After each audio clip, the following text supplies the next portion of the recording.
बिस्मिल्लाहिर्रहमानिर्रहीम। अस्सलामुअलैकुम। Candle academy Pakistan में नए लेक्चर के साथ खुशामदीद students. Alternating current and circuits में आज लेक्चर नंबर 14 है और छोटा सा टॉपिक है मैक्सिमम पावर ट्रांसफ़र या मैक्सिमम पावर ट्रांसफ़र थ्योरम। आज ही हम डिस्कस करेंगे। ये सेकंड ईयर की फिजिक्स है, फेडरल और केपीके का कोर्स हम फॉलो कर रहे हैं। चैप्टर नंबर 15 है alternating current and circuits. Student, सवाल ये है कि आपके पास एक सोर्स हो, ये एसी सोर्स हो सकता है, डीसी सोर्स हो सकता है, उसके साथ अगर आपने एक लोड रेजिस्टेंस लगाई हुई है तो वो क्या कंडीशन होगी कि हम सोर्स की मैक्सिमम पावर इसको ट्रांसफ़र कर सकेंगे लोड सोर्स से लोड की तरफ। हम कितनी मैक्सिमम पावर ट्रांसफ़र कर सकते हैं, एक लिमिट है, उससे ज़्यादा हम कभी भी सोर्स से लोड की तरफ पावर ट्रांसफ़र नहीं कर सकते। लेकिन बात यह है कि जो भी पावर है, जितनी भी हम मैक्सिमम लोड की तरफ ट्रांसफ़र कर सकते हैं पावर, तो वो क्या कंडीशंस होंगी, वो कंडीशंस हमें पता चलती हैं मैक्सिमम पावर ट्रांसफ़र थ्योरम से। तो हमने कोई भी सोर्स एसी या डीसी लगाया हो, उसके साथ एक लोड रेजिस्टेंस एल हमारे पास लगी हुई है, तो इसको हम वेरी करके देखेंगे।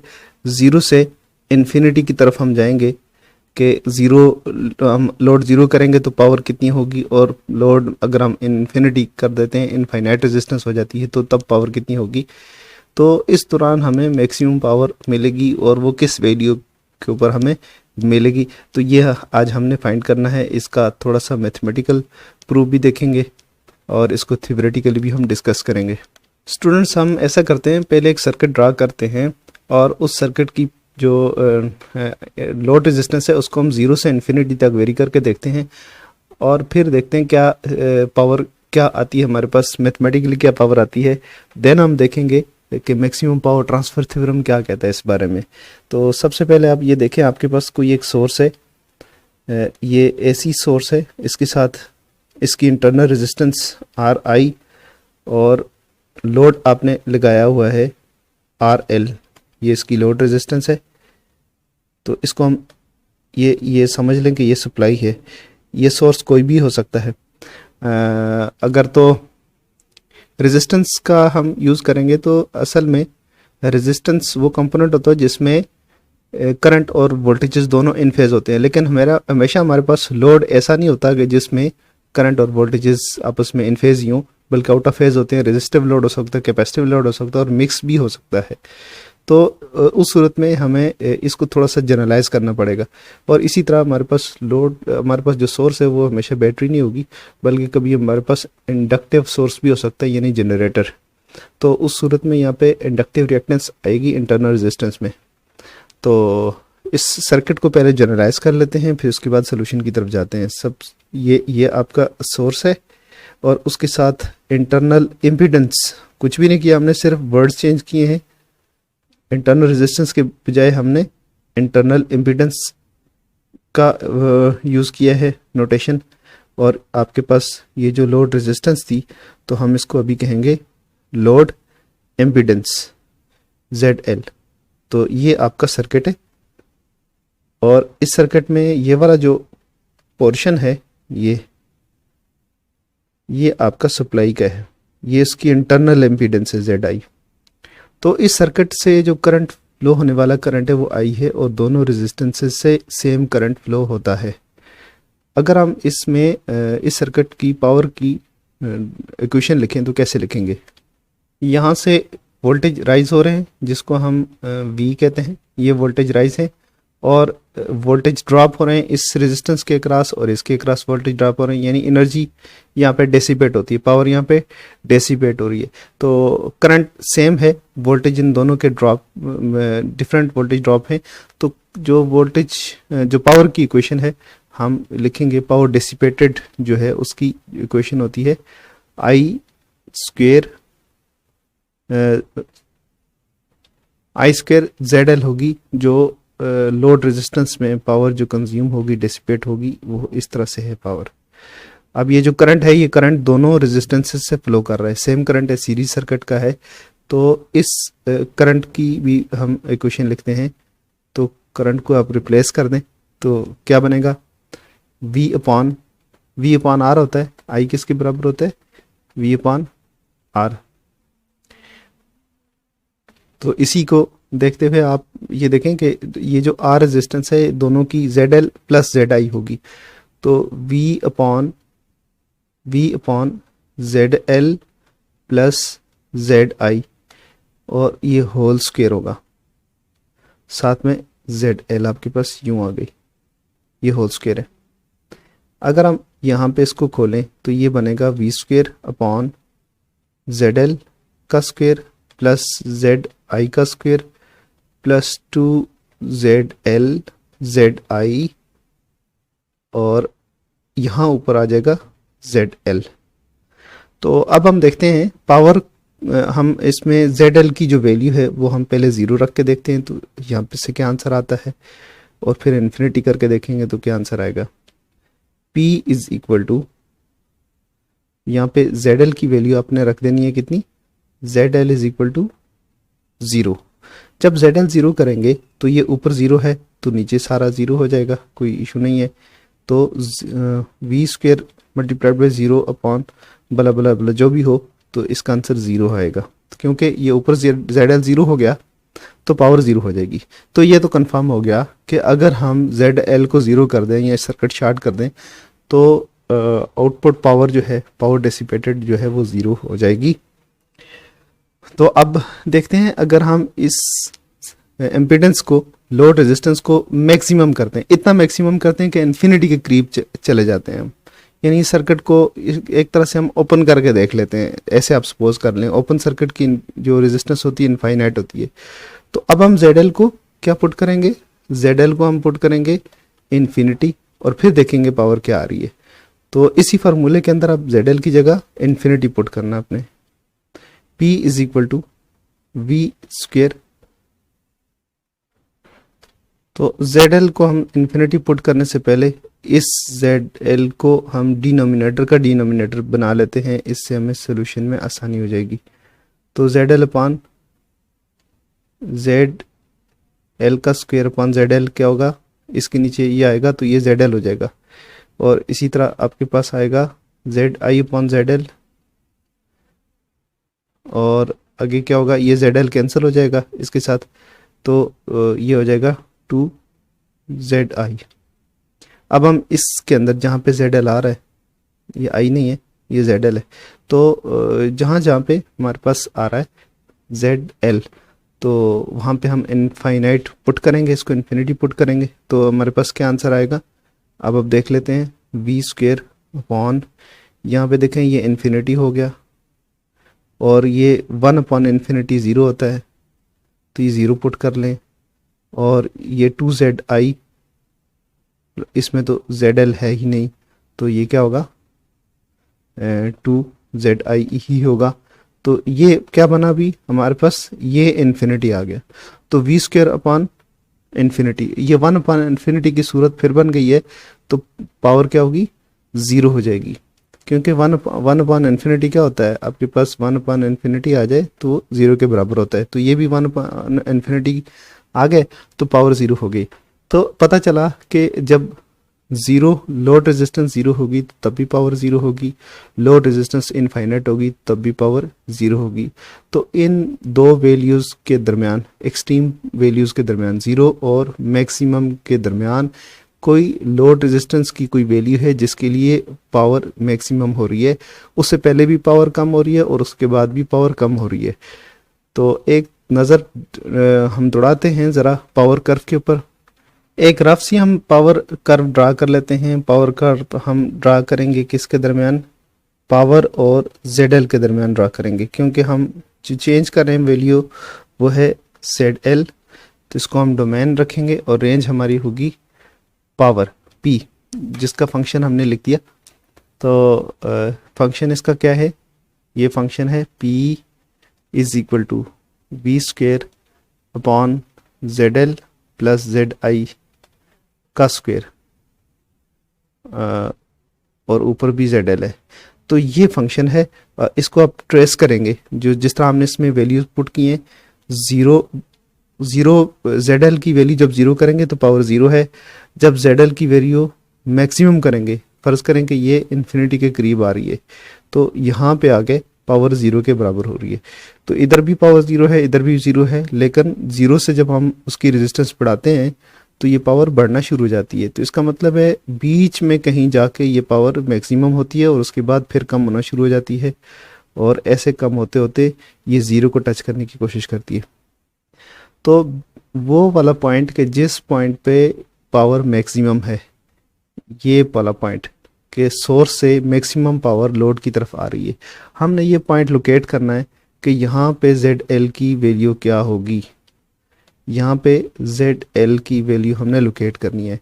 ये वैल्यू आएगी ZL की 0 और उसके बीच, 0 और इन्फिनिटी के बीच कोई वैल्यू आती है, तो उस वैल्यू के लिए आपका जो सर्किट है, वो सर्किट इस काबिल होता है कि वो सोर्स से मैक्सिमम पावर ले रहा होता है।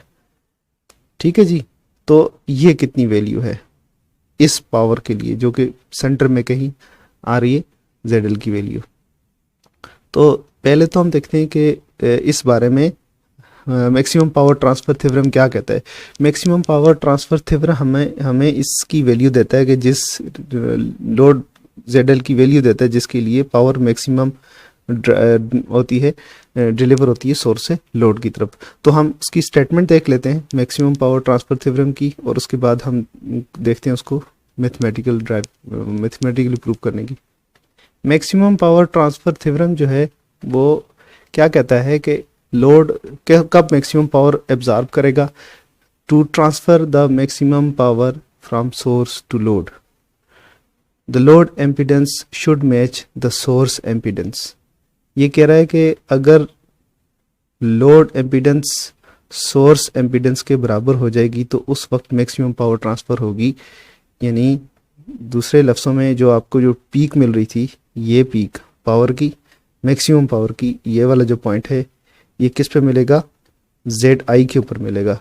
जो सर्किट आपने ड्रा किया था उसमें ये सप्लाई की इंटरनल रेजिस्टेंस बन रही है, ठीक है, इंटरनल एम्पीडेंस।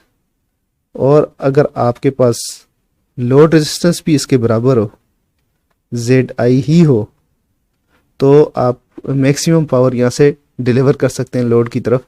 जबकि इससे अगर आप कम करेंगे तो तब भी पावर कम होना शुरू हो जाएगी, इससे ज़्यादा करेंगे तो तब भी पावर कम होना शुरू हो जाएगी। तो आप पावर एम्पीडेंस मैचिंग ज़रूरी है। और एम्पीडेंस मैचिंग क्या होती है, सोर्स की पावर लोड की पावर, सोर्स की एम्पीडेंस लोड की एम्पीडेंस के बराबर होनी चाहिए, तब पावर डिलीवर होगी। ये कहता है मैक्सिमम पावर ट्रांसफर थ्योरम। अब हम ये भी देख सकते हैं कि पावर कितनी ट्रांसफ़र हो सकती है अगर लोड रेजिस्टेंस हम इंटरनल रेजिस्टेंस के बराबर कर दें। तो हम यहाँ पे इस फार्मूले को इस तरह से लिख सकते हैं, हमें इससे मैक्सिमम पावर का पता चल जाएगा। V² upon ZL plus ZI, और ये आपके पास मल्टीप्लाई भी ZL से हो रहा होता है। तो अब जहाँ पे ZL है उसको ZI के बराबर पुट कर दें, तो क्या होगा, V² मल्टीप्लाइड बाई ZI, ये इसका भी स्क्वायर है ना, तो ZL plus ZI plus ZI का होल स्क्वायर। तो अब देखें पावर किसके बराबर होती है, V² ZI, और ये बनेगी 2ZI का स्क्वायर। ये 2 का स्क्वायर हो जाएगा 4, तो ZI कैंसिल हो जाएगा। तो पावर जो ट्रांसफ़र होगी, मैक्सिमम पावर कितनी होगी जो सोर्स से लोड की तरफ ट्रांसफ़र कर सके आप, वो ये होगी V² अपॉन 4ZI। इससे ज़्यादा पावर आप कभी भी सोर्स से लोड को नहीं दे सकते। अगर आपको ZI का इंटरनल रेजिस्टेंस का पता है, आपकी जो आपका सोर्स है, तो आप ये फाइंड कर सकते हैं कि कितनी मैक्सिमम पावर आप डिलीवर कर सकते हैं। तो ये आपको इस फार्मूले से मिल जाएगा।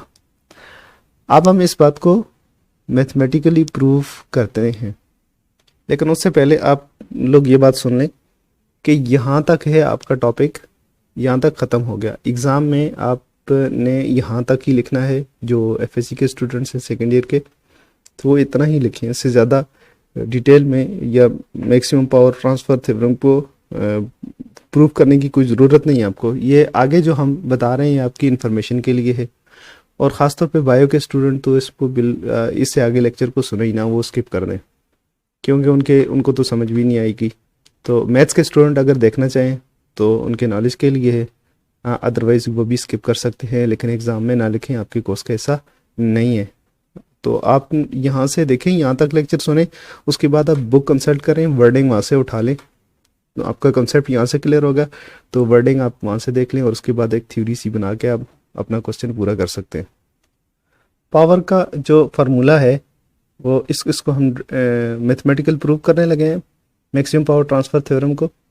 तो इसके लिए सबसे पहले बात, ये फंक्शन लिखें आप, ये जो फार्मूला है इसका, ये है v² ZL upon ZI plus ZL का स्क्वायर, ये आपके पास फंक्शन है। अब इसमें हमने ज़ीरो भी पुट करके देख लिया था और इन्फिनिटी भी पुट करके देख लिया था। उसके बाद हमने एक रफ सी कर्व ड्रा की थी पावर की, तो ये पावर कर्व हम दोबारा ड्रा कर लेते हैं। यहाँ आपके पास पावर है, यहाँ पे आपके पास लोड इम्पीडेंस है, तो कुछ इस तरह से ग्राफ बन रहा था। सेंटर में कहीं उसकी वैल्यू मैक्सिमम थी, यहाँ पे पावर मैक्सिमम डिलीवर हो रही थी सोर्स को, लोड से सोर्स की तरफ मैक्सिमम पावर जा रही थी। इससे पहले भी पावर कम हो रही है और इसके बाद भी पावर कम हो रही है। तो ये वाला पॉइंट हमने लोकेट करना है, ये कहाँ पे, मैक्सिमम पावर ट्रांसफ़र थ्योरम ये कहता है कि ये वाला पॉइंट ZI के बराबर है। तो अभी हम मैथमेटिकली इसको प्रूव करते हैं कि वाकई ZI के बराबर होता है कि नहीं होता। उसके लिए हम जो कॉन्सेप्ट लेंगे वो ये लेंगे कि ये जब टॉप पॉइंट आ जाता है तो इस वक्त हम इस पे टेंजेंट ले लेंगे। आप अगर यहाँ पे टेंजेंट ड्रा करेंगे तो ये टेंजेंट एक्स एक्सिस के पैरेलल बनता है। उसके अलावा किसी भी जगह पे अगर आप टेंजेंट लेते हैं तो वो एक्स एक्सिस के पैरेलल नहीं होता, उसकी कोई ना कोई वैल्यू होती है। जब भी किसी कर्व के ऊपर आप कर्व के किसी भी पॉइंट के ऊपर टेंजेंट ड्रा करें और वो एक्स एक्सिस के पैरेलल हो जाए तो उसका स्लोप 0 हो जाता है। अगर हम ये जो कर्व ड्रा हो रही है ये किसी फंक्शन का रिस्पॉन्स है, तो और वो फंक्शन कौन सा है, वो आपके पास ये फंक्शन है। अगर हम यहाँ पे किसी भी इस फंक्शन का हम फर्स्ट डेरिवेटिव ले लें और इस फर्स्ट डेरिवेटिव के अंदर कोई भी पॉइंट पुट कर दें तो उस पॉइंट के ऊपर ये जो टेंजेंट होगा उसका स्लोप बता देता है। ये कैलकुलस में है, जो मैथ्स वाले स्टूडेंट हैं उनको अच्छी तरह से इस चीज़ की समझ है कि किसी भी कर्व के ऊपर जब आप लेते हैं फर्स्ट डेरिवेटिव लेकर उसको पॉइंट पुट करते हैं, जो पॉइंट पुट करेंगे उस पॉइंट के ऊपर जो टेंजेंट होता है उसकी स्लोप आ जाती है आपके पास। यानी अब हम ये पॉइंट फोकस करेंगे जो मैक्सिमम पावर पॉइंट है हमारा, ये हमने फाइंड करना है ये पॉइंट कहाँ पे लोकेट करता है। तो ये ऑब्वियस है, हमें नज़र आ रहा है कि इसका स्लोप कितना है, 0 है।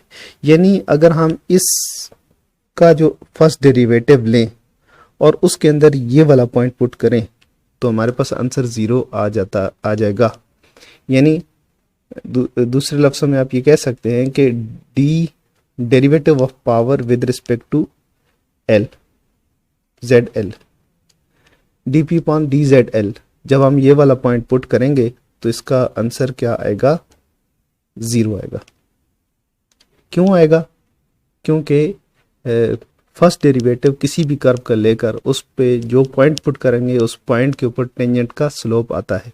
तो ये इस पॉइंट के ऊपर जो मैक्सिमम पावर पॉइंट है इस पॉइंट के ऊपर टेंजेंट का स्लोप 0 है, लिहाजा इसका फर्स्ट डेरिवेटिव, इस फंक्शन का फर्स्ट डेरिवेटिव 0 के बराबर सपोज करके हम उसमें से वैल्यू निकाल लेंगे ZL की। तो अब हमने ZL की वैल्यू निकालनी है, ठीक है जी। तो हमने सपोज कर लिए कि ये फंक्शन किसके बराबर है, इसका फर्स्ट डेरिवेटिव 0 के बराबर है। तो पुट करें P किसके बराबर है, इसके d upon dZL into v² ZL upon ZI plus ZL का स्क्वायर इक्वल टू 0। स्टूडेंट्स अभी हमने इस डेरिवेटिव को सॉल्व करना है, 0 के बराबर सपोज किया है और ZL की वैल्यू हमने यहाँ से निकालनी है। अगर फर्स्ट डेरिवेटिव 0 हो जाता है तो ZL की वैल्यू क्या होगी, तो ये बड़ा आसान है। तो इसको क्वोशंट रूल यहाँ पे लगेगा। इसको हम कांस्टेंट ले सकते हैं वी स्क्वायर को, तो हमारे पास फंक्शन जो बनेगा Z L upon Z L plus Z I का होल स्क्वायर बनेगा। तो ले लेते हैं जी, वी स्क्वायर को हम कांस्टेंट ले सकते हैं, तो D upon D Z L हमारे पास जो फंक्शन बनेगा Z L upon Z L plus Z I का होल स्क्वायर, ये बनता है। साथ में जीरो को लिखते हुए चलते हैं। अच्छा, अभी इसके ऊपर क्वोशंट रूल लगेगा। क्वोशंट रूल क्या होता है, डिनोमिनेटर को आपने वैसे छोड़ना है, नोमिनेटर को जो नोमिनेटर है इसको इसका डेरिवेटिव लेना है, फिर इसको छोड़ देना है, इसका डेरिवेटिव लेना है, दरम्यान में माइनस और फिर इसका स्क्वायर हो जाएगा। तो ये क्वोशंट रूल आप देख सकते हैं मैथ्स में है। वी स्क्वायर क्या होगा, हम इसको वैसे छोड़ेंगे, Z L plus Z I का स्क्वायर वैसे छोड़ेंगे, D upon D Z L, और इसको ऊपर वाले को डिफ्रेंशिएट करेंगे, फिर माइनस का साइन लगाएंगे और ऊपर वाले को पहले वैसे छोड़ देंगे, जेड एल हो गया, और नीचे वाले का डिफरेंशियल लेंगे डी जेड एल। तो यहाँ पे डिनोमिनेटर जो है उसको लिख लेते हैं Z L plus Z I का स्क्वायर, और नीचे क्या आएगा, नीचे जो बी वैल्यू होती है उसका स्क्वायर आ जाता है। नीचे जो फंक्शन होगा, जाहिर है दो फंक्शन है, एक ऊपर है एक नीचे है, तो नीचे वाले का यहाँ पे स्क्वायर हो जाएगा जेड एल जेड आई, और पहले ये स्क्वायर था, अब इसकी पावर 4 हो जाएगी। ये फंक्शन आपका बनता है डिफरेंशिएशन के बाद। अब हम इसके ऊपर डिफरेंशियल अप्लाई करेंगे दो जगहों पे, एक इसको डिफरेंशिएट करेंगे और एक इसको डिफरेंशिएट करेंगे। तो ये इक्वल हमने सपोज किया हुआ है कि ये 0 के बराबर होगा क्योंकि स्लोप टेंजेंट का पैरेलल होगा। तो वी स्क्वायर वैसे ही रहने दें, यहाँ पे आ जाएं, जेड एल और जेड आई को वैसे छोड़ दें, Z L plus Z I का स्क्वायर है, इसको ऐसे छोड़ दें, और D upon D Z L function है उसका डेरिवेटिव फाइंड करना है, तो एक ही है, इसकी पावर 1 है तो डेरिवेटिव 1 होता है, तो लाजा लिखने की ज़रूरत नहीं है, ये 1 हो गया। माइनस का साइन लगाएं और जेड एल को यहीं पे लिखें, जेड एल, फिर ये डिफरेंशिएट होगा। अभी इसका डिफरेंशियल क्या होगा, 2 को यहाँ पे ले आए, ठीक है, 2 को शुरू में लिखेंगे, यानी इसके ऊपर पहले पावर रूल अप्लाई करेंगे सीधा सीधा। तो पहले पावर रूल लगेगा multiplied by 2 into Z L plus Z आई, तो 2 माइनस 1 पावर 1 बच जाएगी, 2 इधर आ गया, और इसके बाद फिर डिफरेंशियल होगा किस चीज़ का, जो इसके अंदर है, जो पावर के अंदर आ रहा है उसका डिफरेंशियल होगा। तो वो क्या है, जेड एल प्लस जेड आई, इसका डिफरेंशियल होगा। नीचे उसी तरह ही जेड एल, अब नीचे वाले को इतने छेड़ना हमने, जेड एल जेड आई और इसकी पावर 4 कर देनी है, ये इक्वल टू 0।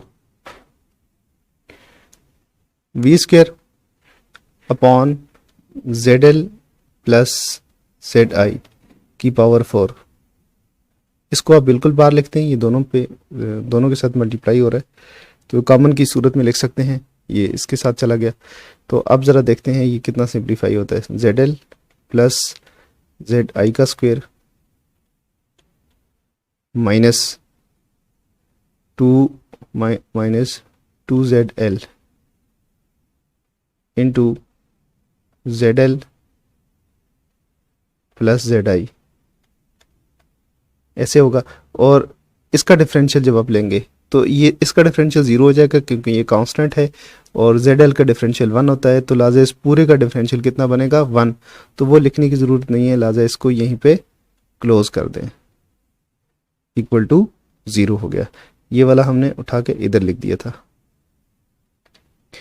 तो अब इसको और सॉल्व करते हैं, इसका हम स्क्वायर खोल लेते हैं और इसको अंदर मल्टीप्लाई कर देते हैं, दोनों काम करने हैं। V square Z L plus Z I की पावर 4,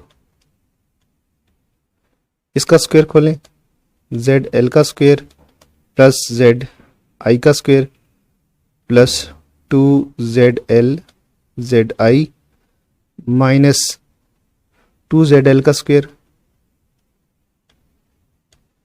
और माइनस प्लस माइनस हो जाएगा 2ZL जेड आई और इक्वल टू 0। अब इसमें कुछ चीज़ें कट जाएंगी, देखें क्या कटता है। ZL minus 2ZL Z I और plus 2ZL Z I cancel हो गया, तो आपके पास जो बचेगा वो होगा ZL जेड आई का पावर 4 और अंदर ब्रैकेट में क्या बचेगा ZL, ये क्या है ZL है, ये ZL का स्क्वायर है और ये माइनस 2ZL का स्क्वायर है, तो आंसर क्या होगा माइनस ZL का स्क्वायर हो जाएगा, एक खत्म हो जाएगा। तो जेड आई का स्क्वायर माइनस एक चला गया तो क्या बचा माइनस ZL का स्क्वायर इक्वल टू 0। अब ये सिंप्लीफाई होगा, हमारे पास जो है फंक्शन कुछ इस तरह से बच गया है। लेकिन आप ये देखें गौर से, इसको हम अगर इक्वेशन की दूसरी तरफ लेके जाते हैं तो ये अपॉन 0 हो जाएगा। Anything upon 0 is equal to 0, anything multiplied by 0 is equal to 0। तो लिहाजा नेक्स्ट स्टेप में हम ये लिख सकते हैं क्या v square upon ZL Z I का स्क्वायर, ये 0 हो जाएगा। तो आपके पास बचेगा क्या जेड आई का स्क्वायर माइनस ZL का स्क्वायर इक्वल टू 0। ये भी 0 के बराबर है और ये भी 0 के बराबर हो सकते हैं, दोनों में कोई भी एक 0 के बराबर होगा। तो इस सूरत में हमें तो कुछ भी मिलने वाला नहीं है, इससे हमें वैल्यू मिलेगी ZL की। इसमें तो अगर हम इसको 0 करते हैं तो ये सारा 0 हो जाएगा, तो इससे हमें ZL की वैल्यू नहीं मिलने वाली। तो क्या करेंगे, हम इस इक्वेशन को यूज करेंगे। जेड आई का square is equal to ZL का स्क्वायर, माइनस था तो उस तरफ आके प्लस हो जाएगा, तो दोनों तरफ अगर स्क्वायर रूट ले लें तो क्या बनेगा Z I is equal to ZL। तो अगर किसी जगह पे फंक्शन जो है इसका फर्स्ट डेरिवेटिव 0 हो जाए तो वो ये टॉप होगा और उस वक्त ZL की वैल्यू क्या होगी, ZL की वैल्यू हो जाएगी ZI के बराबर, जो कि क्या है मैक्सिमम पावर ट्रांसफर थ्योरम का प्रूफ है। पावर ट्रांसफर थ्योरम,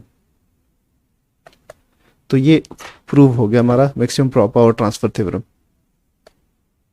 हमारा मेन फोकस सेकेंड ईयर के स्टूडेंट्स हैं और इसलिए हमने पहले भी अर्ज़ किया है और अभी भी अर्ज़ कर रहे हैं कि इसकी अगर समझ नहीं आती तो टेंशन लेने की ज़रूरत नहीं है, ये जस्ट इसको देखें और आगे जाने देंगे। एग्ज़ाम में आपने ये नहीं लिखना। एडवांस क्लासेस के जो स्टूडेंट है या इंजीनियरिंग के स्टूडेंट अगर मेरा लेक्चर इत्तेफाक से देख रहे हैं तो ये उनके काम की चीज़ हो सकती है। और एक आखिरी बात कि हमें मैक्सिमम पावर ट्रांसफ़र थ्योरम की कहाँ पे ज़रूरत पड़ती है। इंजीनियरिंग में बहुत सारी जगहों पे आपको इसकी ज़रूरत पड़ सकती है, आम लाइफ में आपको इतना इसका ना फीलिंग आती है ना कभी इसकी ज़रूरत पड़ती है, क्योंकि हम लोड अपनी मर्ज़ी से इस्तेमाल करते हैं तो हमें कभी इसका पता नहीं चलता कि लोड कितनी पावर मैक्सिमम ड्रा करा रहा है नहीं करा रहा। हम लोड जो होता है हमारे पास अवेलेबल होता है वो अप्लाई कर देते हैं। इसका ज़्यादा मसला आता है ट्रांसमिशन के दौरान। जब आप एक एम्पलीफायर एक एम्पलीफायर को आप इनपुट सिग्नल देते हो और उसके आउटपुट के साथ, ये एम्पलीफायर है, उसके आउटपुट के साथ एक एंटीना कनेक्ट कर देते हो,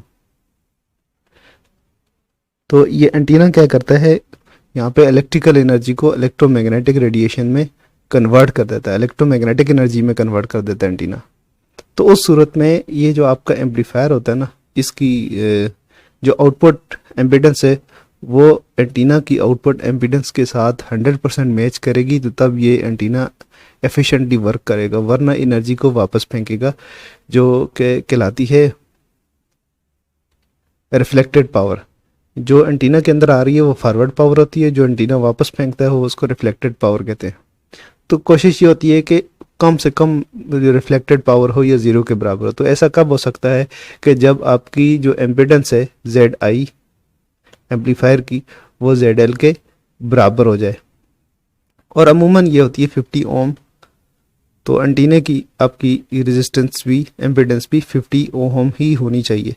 अगर आपकी जो एंटीना की एम्पिडेंस इससे कम या ज़्यादा होगी तो voltage standing waves ratio, voltage standing waves बनेंगी, तो जिनको हम कहते हैं VSWR, voltage standing wave ratio. ये एक टर्म है। हम देखते हैं कि किसी भी ट्रांसमीटर की VSWR कितनी आ रही है, एंटीना की VSWR कितनी है, तो इस VSWR को मिनिमाइज करना होता है। तो किस सूरत में हो सकता है कि आप इसमें इसमें इम्पीडेंस मैचिंग करें। तो इलेक्ट्रॉनिक्स में सर्किट्स सॉल्व करते हुए आपको इम्पीडेंस मैचिंग का ख्याल रखना पड़ता है ताकि मैक्सिमम पावर डिलीवर हो सके। इसके साथ हम आज का लेक्चर ख़त्म करते हैं। नेक्स्ट इंशाल्लाह लेक्चर में हम पढ़ेंगे मैक्सवेल इक्वेशंस और इलेक्ट्रोमैग्नेटिक रेडिएशंस को हम डिस्कस करेंगे। इजाज़त दीजिए, अल्लाह हाफिज़।